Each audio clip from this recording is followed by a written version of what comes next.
আসসালামু আলাইকুম, welcome to back to my channel. আপনাদের সামনে আমি একটি নামাজ সূরা তেলাওয়াত করব। আমি এই নামাজ সূরা কোথায় শিখছি? মাদ্রাসায়, পুরো 40 আয়াত।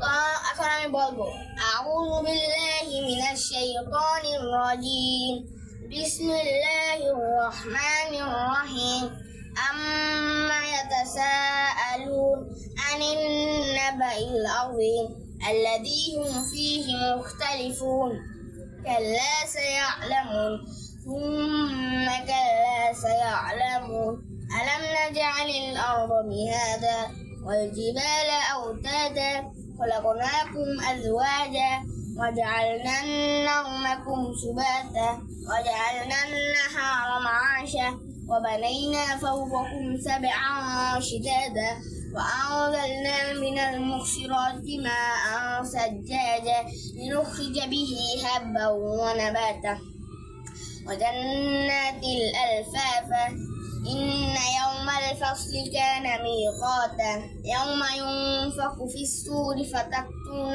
أفواجا وفتحت السماء فكانت أبوابا وسيرت الجبال فكانت سرابا إن جهنم كانت مرصادا للطاغين مآبا لابسين فيها أحقابا لا يذوقون فيها بردا ولا شرابا إلا حميما وغساقا جزاء وفاقا إنهم كانوا لا يرجون حسابا وكذبوا بآياتنا كذابا وكل شيء أحصيناه كتابا فذوقوا فلن نزيدكم إلا عذابا إن للمتقين مفازا حدائق وأعنابا وكواعب أترابا وكأسا دهاقا لا يسمعون فيها لغوا ولا كذابا جزاء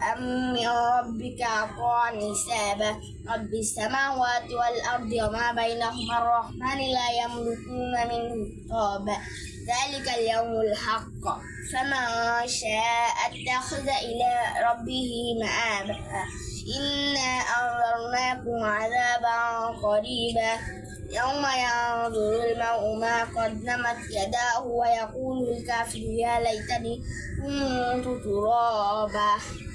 হ্যালো গাইস, আমি আপনাদের সূরাটা বলছি, কিন্তু আপনাদের একটা জিনিস জানেন না, আমরা যে একটা নতুন গিফট নিয়ে আসছি আপনাদের জন্য। তো প্রথমেই দেখাবো, এই যে একটা ওই নতুন পাখিগুলা যে উড়ে গেছে, আবার এই নতুন পাখিগুলো আবার আসছি। দেখুন গাইস, অনেক সুন্দর পাখিটা, দেখুন আমরা ধরছি এই পাখিটা, অনেক সুন্দর গাইস।